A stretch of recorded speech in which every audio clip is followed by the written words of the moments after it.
Welcome to Auto Resolve. In this guide, I will show you how to fix HyperX SoloCast microphone not working on PC. Fix 1. Reconnect the microphone. Step 1.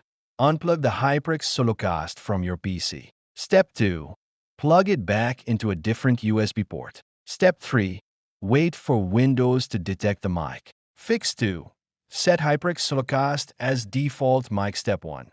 Right, click the speaker icon in the taskbar. Step 2. Click Sound Settings. Step 3. Under Input, select HyperX SoloCast. Fix 3. Check microphone privacy settings. Step 1. Open Settings. Step 2.